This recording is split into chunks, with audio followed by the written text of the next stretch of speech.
let's talk about the battle on Amazon's first warehouse union in Bessemer, Alabama.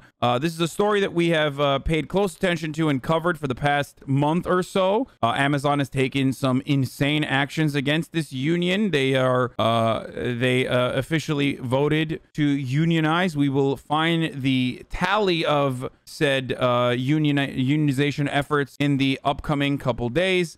Very excited to see what happens. This isn't just a incredibly important step for the union workers or the unionized workers in Bessemer. This is an incredibly important step for the American labor force. This is the perfect opportunity to unionize as everyone's paid a lot of attention to essential workers, first responders, but also, you know, people that work inside of factories and distribution facilities for the past year, talking about how important they are. We already know that Amazon facilities are dog shit as far as worker rights goes. They have time off task, something I've talked about in the past as well, that forces workers to literally hit like insane KPIs that force them to piss and shit in bags and stuff like that while they're doing deliveries and whatnot. There were a lot of problems in these Amazon facilities. So finally, the workers in the Bessemer distribution facility decided to unionize, decided to look into unions as a consequence of these time off tasks and other ways that Amazon was mistreating them, basically, or the lack of communication within management and the workers in the Bessemer facility. Not only does the pee in the bottle and shit in bag stuff so real, Amazon's higher-ups are aware of this and literally have decided to punish drivers, for example, that take shits in bags because the bags have like trackers on them now. Or if you take a shit in a bag, like they will know who was the last person that drove and they will fucking dock your pay or punish you. Like Ken Klippenstein, friend of the show, found leaked leaked documentation from management that there was an Intercept article on this as well. Leaked documentation from management to the delivery workers that urge them not to fucking piss and shit in bags. So they are literally aware of this problem. I'm currently a driver for Amazon through a DSP. We 110% you have to use bottles to pee, and I actually bought a specific bottle meant for peeing during long road trips. Yeah. The reason for that is that Amazon tracks virtually everything you do inside of their facilities. You have a tracker that where your manager is paying close attention to how many seconds you are spending off task, not just minutes, literally seconds. The workers on Amazon will literally tell you within the distribution facility, specifically in Bessemer, Alabama, where the workers will tell you the moment, if you're a scanner, for example, as one of the workers was interviewed by the Daily for the New York Times. Her task is a scanner, right? She's supposed to scan packages. Every moment that she's not scanning, even if she's like literally pressing a button, that's considered time off task. And there is no communication with the workers on like how much time off task or time away from task is considered fireable, what will get you to dock your pay. The facility is gigantic. It spans across 15 football fields. So like walking from one point in the facility to another point in the facility because your manager told you to get like a fucking COVID vaccine or something is going to cost a shitload of time. No, it's not. Time off task starts at 5 minutes, dude. Okay, well, not according to the fucking people that work at the Bessemer facility, and you don't know that either. You know why I know you don't know that? Because motherfucking Amazon will not reveal when time off task starts clocking. So you are a fucking liar for saying, lol, that's not true. It starts 5 minutes in. Like, that's literally not true. They always change it up. Got nailed for having time off task for being 3 minutes off because of a bathroom break and having to travel around the facility. Exactly. So you don't fucking know. Oh, the Amazon brand ambassador shit's like incredible, dude. Here, this is great. Amazon treats their workers like shit. Come at me, bots. Autobots transform and roll out. Actually, if Amazon did use bots to reply to social media, it would be more entertaining than me. At the building I work at, I don't feel mistreated. My safety and well-being are a top priority for my managers. Even I get to use a real bathroom when I want. I suffer from depression too, and at one point I wanted to quit Amazon, but I realized it was my fault for the problems I was dealing with and not Amazon's. I'm allowed to talk to people, but sometimes I don't want to. Now I have some great coworkers to pass the nights with. I don't know if this is real, dude. I've seen so many of these that I don't know which one is real and which one is fake at this point. Although the facility is big, there are numerous bathrooms to use. My building has 12. Each bathroom can have 3 to 6. That's plenty. Plus with 20, 30-minute breaks, that's more than enough time. Bro, this shit is crazy, dude. I used to be in management for Amazon, and I've seen people in TOT for 2 seconds. I can literally see them either fixing a pallet or helping someone else. I always clear them before it's too late. Yeah. According to some of the workers that work at the Bessemer facility exclusively, this is only from the Bessemer facility. It might be different for different parts of the supply chain, okay? But if you work in the Bessemer facility and you literally stop, your time off task is like immediately fucking clocked, and it builds up. People that say, oh, it's for 30 minutes is being ridiculous. I'm an Amazon employee. They let me have my phone in the bathroom so I can tweet about how good the treatment is. If an employee reaches a certain number of points, they are at risk of losing their job. One woman says she got points for being sick during pregnancy, and multiple employees complain about getting infractions after presenting their boss with a doctor's note. Oh, yeah. Oh, here it is. This is actually pretty sick. I love this video. I watched it earlier today. I wanted to talk about this. There's a lot more than just this as well. But here is some of the many benefits of being a part of a union from a union worker. Let's take a look. You pay $52 a fucking month in union dues. It's $500 plus a year, right? $500 plus a year. That sounds like a lot of money. You could buy a PlayStation with that. If you ask Amazon, that's literally what they will tell you. Unions are outside aberrations. They are ruining our fucking families from within. Also, holy shit, I just realized this guy literally looks like Vosh. What the fuck? Let's take a look at what Union Dues does for my man over here. So there's a lot of talk about unions. One of corporations' favorite anti-union talking points are union dues. So let me tell you what I get for my $52 a month. Currently make $24 an hour in 2024. I'll be making $26 an hour. All my raises are pre-negotiated 5 years in advance, and every 5 years we renegotiate. My health care is beyond what they call a Cadillac plan and is 100% paid for. I don't pay a dime towards it. I have a $20 copay for doctor's visits, $10 for mental health, $100 for... Okay, I can't watch the rest of this. This motherfucker's literally flexing, dude. This motherfucker has a better healthcare plan than I do, okay? And most Americans, if not all Americans, it's just like, stop flexing, bro. Emergency and a total out-of-pocket maximum of $150 only for medical equipment. After 30 years of service, I'm guaranteed $1,300 a month for the remainder of my life. I have every single major holiday off and paid. I have 5 paid sick days, 3 paid personal days, 2 weeks paid vacation, going to 3 with 8 years of service, with a total maximum of up to 5 weeks paid vacation after 30 years. Not only do unions have a chance to, according to the National Bureau of Labor Statistics, at the very least, like, unions have the capacity to increase your pay by 10% or up to 14%, if I'm not mistaken. You literally, unions also, through collective bargaining agreements, have the capacity to improve the workplace conditions of non-unionized workplaces as well, because they have to become more competitive. They also have a chance to increase the pay of non-unionized workplaces as well. Also, for a lot of Europeans, they're like hearing this guy out and they're going, what's so weird about what he's saying? Why is he flexing? I do not understand. This is normal package for me. I don't understand. Why is this something that is a flex? I do not get it. Very, very interesting. I do not understand it. This is McDonald's salary. I do not get it. But it is a massive fucking flex for Americans, dude. One of the funniest parts about this process is the misinformation. Unionization efforts were fought back by Amazon for some time, okay? They immediately hired a law firm that engages in anti-union consultancy. It's a union-busting law firm. There's a lot of them. It's a billion-dollar industry. They're paying $3,000 a day to fucking literally do mandatory training seminars for all the workers in the Bessemer facility. The training seminars consist of, you know, these fucking big city lawyers coming in and being like, you don't want these motherfuckers to come in and, you know, change the dynamic. We're a family here at Amazon. And, you know, you just think about the $500 that you're going to keep for yourself. You know, you're going to make more money without the union, that sort of thing.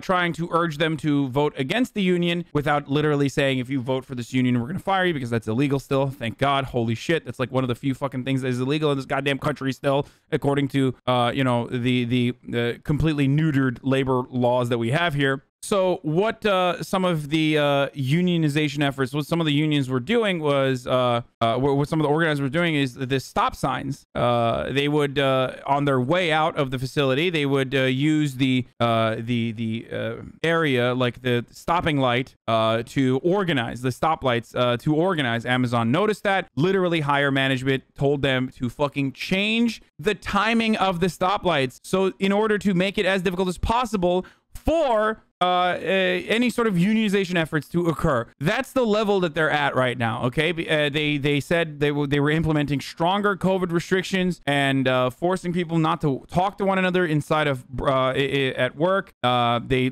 started lining up employees one by one. One worker said the conditions were similar to slavery. It caused 2 car accidents in the first week they started doing that. I mean, hey, brother, that's the cost of doing business, you see? Amazon's the most pro-customer company out there. Yes, the reason why they can treat their fucking employees like goddamn slaves with shit strapped onto them is because on the customer side, they're very efficient. That's literally it. In America, you can monopolize as long as the customer side is happy. That's how it works. The reason why we have been able to monopolize in the way that our companies have in the past 20, 30, 40 years is literally because they keep costs low for the consumers, because we're a nation of hogs that consume. Okay, where was I? So they did all this stuff. They made the stoplights shorter and whatnot, and yet there was obviously there was a system where it's like where people anonymously vote on whether or not they want to unionize, and you need 2/3 of the workforce to be able to engage in this. Out of the however many thousand, I think it's like 4,000 people at the Amazon facility, 3,000 workers voted to unionize. 3,000 workers voted. No, it's not 8,000, it's 5,000. 3,000 people said that they were interested. An insane number. Yes, 3,000 signed that they wanted a vote. We do not know the results of the vote yet, but 3,000 signed off to say, or it's not 2/3, sorry, it's 30% that's needed to unionize a workforce. Amazon has been really aggro since then. Bro, 3,000 people signing off to fucking vote for a union is an insane number, okay? It's a fucking insane number. In a country like America, it is an insane number. Not only in America, but in Alabama too. Oh, the one part that I was going to mention is, so the minimum wage in Alabama is $7, right? $7.50. So every fucking outlet that I have seen, and this grinds my goddamn gears, every fucking outlet that I've seen, with the exception of here, that has covered this story and like obviously leftist outlets, have constantly said $7.25, $7.25, Alabama $7.25. Amazon is paying $15 an hour. This is a significant leg up for Amazon, right? I mean, a significant leg up for the people of Bessemer. You know, Amazon's doing a favor to Bessemer, making it seem like Amazon's doing a favor to Bessemer. One, the $15 minimum wage was fought for by Bernie fucking Sanders. Two, the thing that really fucking frustrates me is when you look at not just all jobs and not just the minimum wage in Bessemer, Alabama, or Alabama in general, but comparable fucking distribution facility jobs. And the same, in that same area, there are other factories and there are other distribution facilities. The average pay for someone working in a distribution facility in a competitor is $22 fucking dollars. So Amazon touting the $15 minimum wage there in their factories is bullshit, okay? You have to look at the comparable fucking wages for unionized distribution facility workers in that same region, and they're getting $22. Bullshit on Amazon's behalf to fucking advocate and make it seem like, oh, well, we're doing such a favor for you guys by giving you $15. Anyway, literally the same thing here. My small town, New York, Target pays $22 and Amazon pays $15. Yep, exactly. On a tangential note, if we also raise the federal minimum wage to $15, Amazon would not be able to flex that competitive advantage. Raising the federal minimum wage would increase wages for everyone, even those that are not directly affected by it. Yup. I am less optimistic only because I've worked in organizing campaigns in the South and have done post-mortems and polling on them. I think they have a good shot at pulling it off, but I anticipate the vote will be close. Hope I'm wrong, though. H-Bizzle, in every single organizing effort that you've worked on in the South, you've never had the fucking president literally offer solidarity to the organizers, right? Because that is a historic thing that Joe Biden did. Democrats have not taken an outspoken stance for union organizing against a company like Amazon, especially since like the fucking 50s, dude. I can't think of the last like a president, a sitting United States president literally going symbolically offering solidarity even by mentioning them. That's hasn't happened in a very long time. Anti-union messaging is usually the same, okay? And I'll describe it to you very easily. One, they say that the union, the labor unions are outsiders coming in within your family. The corporation is literally your family, but the union somehow, which is predominantly made up of literal fucking workers that are doing the same job as you and operating on your behalf, collectively bargaining on your behalf, made up of workers and is bargaining for workers. Those guys are the fucking outsiders. The other argument, of course, for unions always is like they're corrupt and the labor union bosses are buying fucking, Beamers and Ferraris with your money and going on vacations with your money, and they're super corrupt and blah, blah, blah, blah, blah. So that's another argument. And they always say that your union dues would be better served if you bought something with that money for yourself. If you've ever worked in like retail, delivery, any fucking job that is essential, but you get paid like dog shit for it, then you've already seen anti-unionization propaganda. Like you can buy a PlayStation 5 instead of your union dues. Don't be fucking stupid. You want to talk about the Daily and why you were mad about their coverage? Bro, they still found a way to say that some workers are on board with the surveillance programs because some workers like the time, the time away from task or time off task, because it allows more productive workers to show how productive they actually are and unproductive workers to not be able to get away with it. It's like, dude, what the fuck are you saying right now? And then the other part of it that was like actually fucking disgusting is they talk about how 3,000 workers said yes to voting for unionization, right? And then they turn around immediately after and say, well, there are dozens of employees of Amazon, not specifically the workers of the distribution facilities, that say that they like time off task and they say that they like the surveillance. They said dozens of workers like the surveillance. It's nuts. It is literally an insane thing for someone to say, I am a worker at Amazon and I am one of the dozens of people that enjoys the additional surveillance. Union dues cost around $700 a year. A new video game system with the latest hits sounds like fun. Put your money towards that instead of paying dues for the union. Delta. It's your money. Bessemer is now at the center of the biggest and most important labor fight the United States has seen in decades, thanks to Amazon.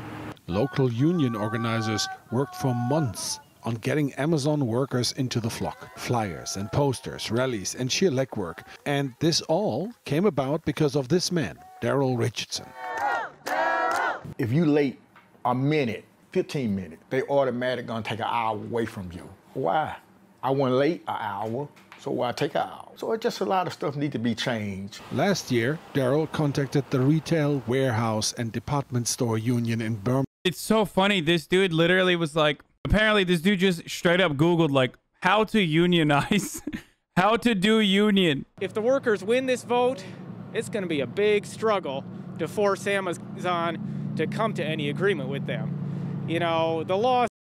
Sweaty, it's yet another white trying to take away power from black workers again. I'm a liberal anti-union advocate. I love Amazon for being actually a progressive company. And there's also the other side, of course, Amazon employees who don't want the union. We are against it, and we are very happy with what we are getting as far as benefits. Dumbass.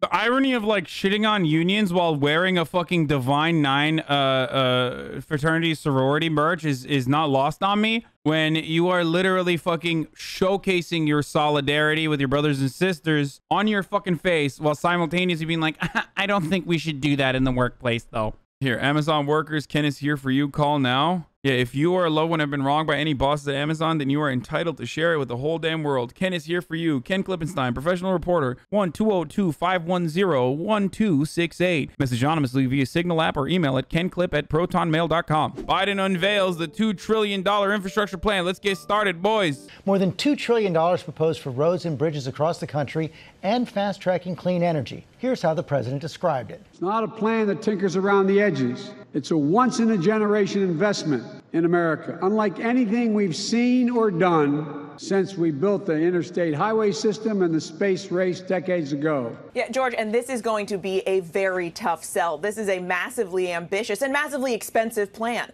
More than $2 trillion to put Americans to work rebuilding and repairing the country's infrastructure. We have dog shit infrastructure. We have put it up. We have put off infrastructure spending for the longest fucking time. It is something that Republicans like. It's something that Democrats like. People that assume that the corporate tax rate raising is going to be a significant burden on corporations, or trying to actually eliminate some fucking tax loopholes is going to be a significant problem for corporations, exclusively so we can pay for the infrastructure that makes this country truly fucking great, are psychos. I despise people who are like, I can't believe taxes are meant to get high and get higher, and taxes are meant to get higher. This is not even talking about high-speed rail, dude. Part of this program is just to fix our infrastructure that is crumbling, okay? Our grading is dog shit. Our infrastructure is dog shit for the most part. You know what we are? We're the fucking multimillionaire Twitch streamer who goes and purchases a fucking mansion and then literally just sits in filth all day and the walls are crumbling, all right? We have a decent infrastructure from the jump, or we had a decent infrastructure, thankfully, as a consequence of the New Deal. And then now, and now the walls have mold all over them and we're not doing anything. We're not fixing the fucking house. We're not, and the roof is about to cave on our heads. So the plan includes everything from road repairs to electric vehicle stations, which Pete Buttigieg talked about yesterday, to public school upgrades and training for the clean energy workforce. Okay, huge. This is big. This is big time. This is big time Tommy shit. Okay, no ands, ifs, or buts. This is actually very solid. And then on top of that, Chuck Schumer has talked about maybe even adding the $15 minimum wage increase onto this infrastructure bill as well, which would be pretty poggers. Okay, it would be really good. It's as much as a jobs program, one that looks to build the nation's clean energy workforce, expand manufacturing, boost caregiving as a profession to serve the elderly and disabled. This is the Green New Deal, but neutered and watered down for the Biden administration. It's still incredible, okay? What is in Biden's plan? The plan, the centerpiece of Biden's economic agenda, will need to pass Congress, where Republicans are already lining up against it, obviously. Mitch McConnell talked about this infrastructure plan and said that this is a Trojan horse for a massive tax hike. GOP argues government shouldn't be deciding which bridges succeed or fail. So that's where we're at right now with the GOP. Let's talk about where the money is going to go. Transportation infrastructure gets $621 billion. Massive investment in America's roadways, railways, and bridges with a focus on clean energy. $174 billion, or 28% of the transportation portion, on electric vehicles, okay? 28% of the spending goes to electric vehicles. Network of 500,000 electric vehicle stations using electric vehicles and bus fleets, replacing the federal government's fleet of diesel transit vehicles with electric vehicles. It would also offer tax incentives and rebates for electric cars. About $115 billion would pay for fixing the roads and bridges. This is incredibly important. Chosen by those most in most need of repair. That includes 20,000 miles of highways and roads, the 10 most economically significant bridges in the U.S., as well as 10,000 smaller bridges. Like, our bridges are graded at a D. Shit's crumbling. Okay, that's not good. We need to spend money on our fucking roads, man. Another $85 billion is set aside for modernizing transit systems, which is not enough. $80 billion for a growing backlog of Amtrak repairs, as well as improvements to route expansions. Airports, ports, and waterways would also receive improvements. That part is whatever. I feel like there's more, and it's not for high-speed rail. Fucking sucks. Just give us high-speed rail. What the fuck are you doing? Old man, I thought you were the choo-choo train guy. Why aren't you giving us high-speed rail? Give us high-speed rail. I want high-speed rail, okay? Give me high-speed rail. The infrastructure package is smaller than what Biden campaigned on. Yes, he did. He campaigned on a gigantic fucking infrastructure plan, and he already cut it down. Here's the thing, ladies and gentlemen. A $7 trillion infrastructure plan is fucking awesome. I don't think Biden is going to be able to even pass this, let alone the $7 trillion one. I'll take whatever he will fucking serve me, okay? And that's my take on it. The difference between like a high number at $7 trillion to this number that we're at with $2 trillion, especially after another $1.9 trillion recovery bill just passed through Congress, when this most likely probably won't even pass through the Senate, is not something I'm going to fucking shit on and doo-doo on. We'll wait. We'll wait until they actually start fucking up more significantly than promising high and then undercutting their own promises originally. Because to most Americans, they're not like, I can't believe Biden is not spending $7 trillion on the infrastructure package and instead spending $2 trillion.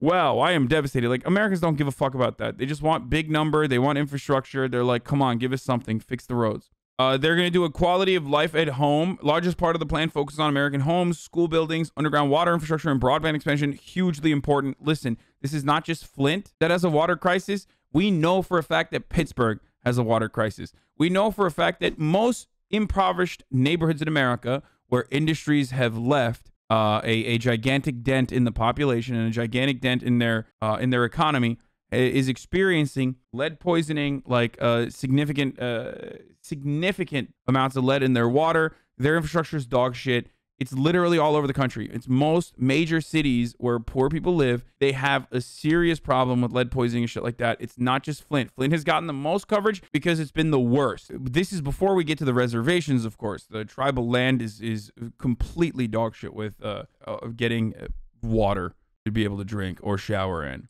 The GOP is claiming this will affect competition in the international marketplace. What are your thoughts on that argument?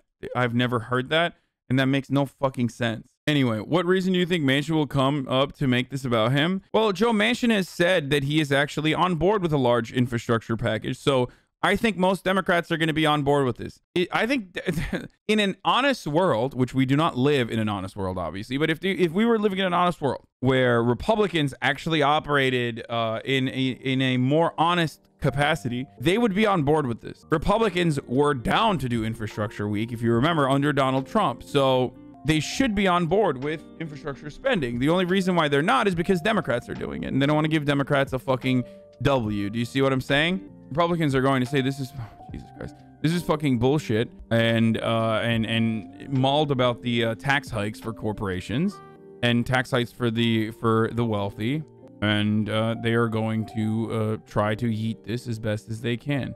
You know, I think that the vision that President Biden and the administration has laid out, you're right, has surprised a lot of us in a positive way. And in the detail and the thought that's here, the scope of it is really encouraging, except I think the how, that 2.2 trillion, 2.25 over 8 years, I have serious concerns that it's not enough to realize the very inspiring vision that Biden has advanced. And I think that some of these investments need to be greater. So for example, let's take public housing. This plan, this Build Back Better plan, it advocates for a total national investment of $40 billion in public housing nationwide. Sounds great, right? That's, yeah. So there's a lot of parts about this package that is minuscule, and that is one of them. Is there even any climate change policy in this? Yes, of course there's climate change policy.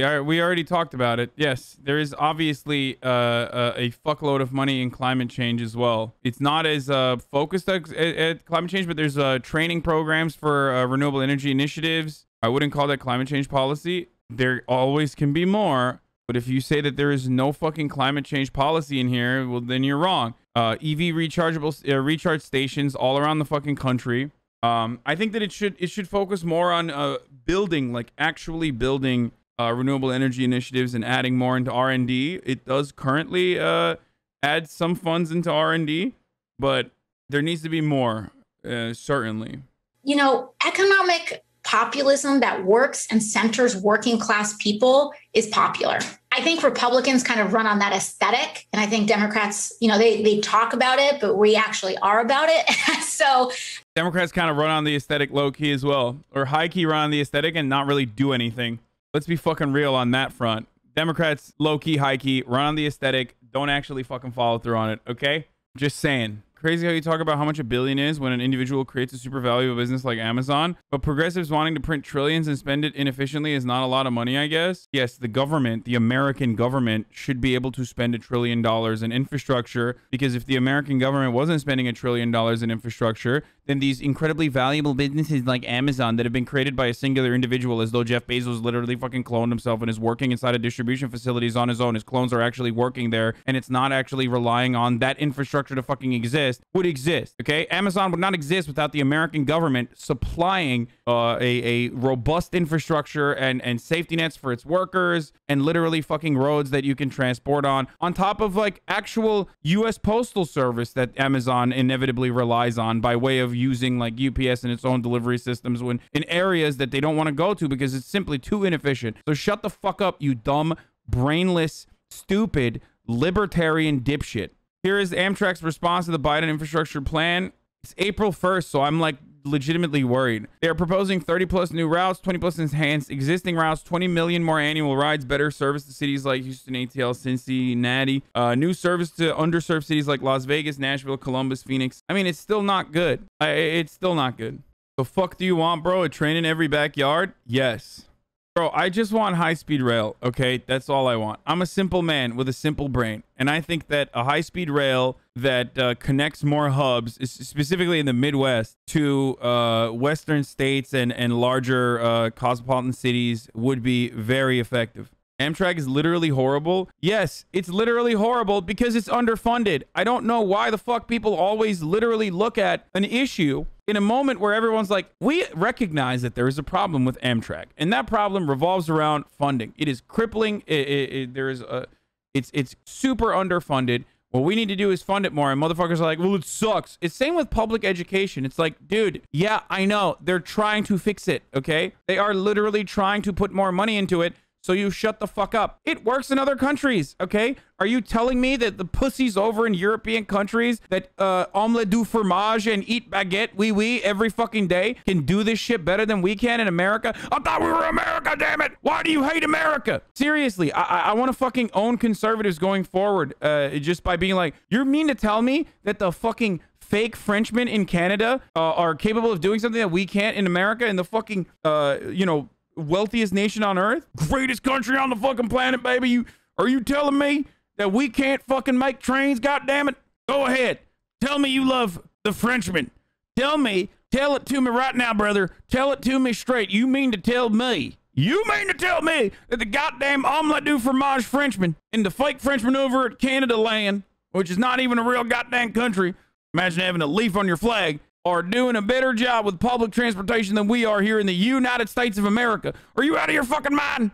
Let's watch America's crumbling infrastructure real quick, see what the fuck's going on. We need to pass a $1 trillion infrastructure plan to build new roads and bridges and airports and tunnels and highways. I can't believe that, like, Republicans are fucking losing their shit. And this dude literally, Republicans advocated for a $1 trillion infrastructure plan, which is bullshit. It never was going to happen, obviously. But, like, it's wild that now they're shitting on the $2 trillion Democratic infrastructure plan. I studied what China did when their economy would start to dip. They switched over to infrastructure. They started building railroads, hospitals. Interesting. What a strange and interesting take. Wow. So you know, robust infrastructure plans actually end up significantly helping the economy improve. Who would have thought? There you can see the extent of the deterioration. See the hole, that's called the floor beam. That actually is a fracture critical member. Fracture critical means if one member fails, the bridge can fail. Okay. There's a hole on these, you know, pretty much every floor beam all the way through here. So the dates on these, that's just when they were noticed, or that's how we keep track of it. Every time when we come back the next time, we'll look at that writing and decide whether or not that hole has actually grown or not. The National Bridge Inventory has a 0 to 9 scale, and this bridge is rated to 4, which puts it in deficient category. We will close it when it gets lower than a 3. If they were to lower the weight limiter and close the bridge, where would be the nearest crossing? It's the only one within 100 miles or so either direction. How much time would that add to a trip? I'm guessing probably 4 hours at a time. Multiply those 4 hours by just the 6 trucks we've seen crossing the bridge in the 20 minutes we've been here, and you've already got one full 24-hour day worth of lost time and wasted gas. Then multiply that by the rest of the trucks on this route every day, and multiply that by the number of bridges in similar shapes statewide, and finally multiply all that by 50 states and 365 days a year, and you can see how the American trucking industry claims to lose some $60 billion annually just to lousy infrastructure. Bro, I don't even want to walk over that bridge, and motherfuckers are driving fucking tankers over it, okay? They're driving 18-wheelers over that shit, dude. That's America, baby! Time to crack open my motherfucking that motherfucking Mountain Dew and forget about America's problems, baby! We arrived at Loxton Dam 52, smack in the middle of another closure, which by this point has become routine. A leak in the busiest lock and dam on the Ohio River. And once again, river traffic is at a halt at 52. It's a 1927 dam, so at any time we could have a catastrophic failure, which is going to cost more money. It's a budget nightmare, I'm sure. We're kind of falling apart, but... The whole point of the Loxton Dam system is to prevent the river water from becoming too shallow for a boat to pass through it. While many of the 100-year-old parts still work fine, like this vintage Jazz-era steam engine, back in the 1920s, they were a genius when they built it. The parts that don't can cause some serious headaches, not just for the lock tenders, but for all the boats upriver. Bro, it's like major news what's happening in the Suez Canal. Turns out, like, in America, on any given moment, on any given day, you have Suez Canal type fucking gridlock. Hey, them boys, they're creating jobs over there, brother, for the step boats that are stuck. What's going on down here? The major problem here is the silting at the mouth at a place called Southwest Pass. And the Corps doesn't have the resources to to keep it open to a level of 50 feet draft. That's the new ships coming through the Panama Canal. So in 2016, they had to lower the draft to 41 feet. For every foot you lower, you lose $1 million in cargo. When you multiply 7,000 ships a year, the number is astronomical, making us less competitive in a global environment. The river becomes less viable to the ships that are being used. So it's the exact opposite when people say this kind of infrastructure spending will make us less competitive in the international marketplace is the exact opposite. If you fix our dams, you are able to, for example, carry more weight on your cargo ships, which ultimately makes for more efficient transport, which literally will end up making you more competitive in the international marketplace. Slane was pumped to see the administration tackle this downward spiral until it became clear that his list of infrastructure priorities was not itself a priority. When did you realize that the administration was kind of not taking your advice? February of 2017. My list was shelved at that point. Their approach is to take most of the infrastructure, dump it back onto the states, and they know that the states don't have the funding. The states are not going to raise taxes, and it's a way to coerce the states into using public-private partnerships, having Wall Street finance infrastructure. The conflict is Wall Street wants the maximum return on investment. What he's describing is the same problem we run into with public education, the same problem we run into with the USPS, the same problem we run into with, and this might come as a shocker, Amtrak. The government is big. The government is inefficient, I guess. It's not cost efficient, but the government is a necessity. It's the same exact problem that you run into with healthcare as well. It's supposed to be costly because you're not doing it for cost efficiency. You're doing it because it's a necessity. And ultimately, it yields significantly better returns for all workers, and ultimately it yields significantly better returns on any sort of investment that you might make into the American economy as a corporation. Too much bureaucratic bullshit and a bloated government takes too long to do anything is such a fucking dumb take. Yeah, the government does have bloated parts, but it's mostly a fucking meme, okay? There are inefficiencies that are supposed to fucking happen. You look at that and then you act like every part of the government is just corrupted by the bureaucratic process. Whereas there are so many fucking jobs that are completely worthless within the private industry, the private sector as well. Yeah, vaccination efforts in the past years proof against that. Exactly. These motherfuckers just blew past every check mark or every like what's the term for it? I mean, they did an incredibly good job with vaccination efforts in America. Can you explain what you mean by some aspects of the government being bloated, being useful? No, bloat is not useful. I'm saying that, of course, there is going to be bloat. Of course, there's always going to be bloat. There's bloat in the private sector as well.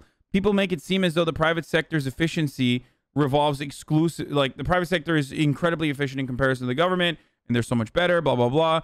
And then they forget that monopolization efforts literally go against exactly what you're talking about. They fail to consider the lack of safety nets that very efficient companies like Amazon will subject their workers to because they can. Beyond that, a lot of these white-collar office jobs are not necessarily efficient. They're incredibly bloated too. You just fucking sit there and you watch me on twitch.tv because my boss makes $1 and you make a dime. That's why you watch the HasanAbi stream on company time. That's just how it is.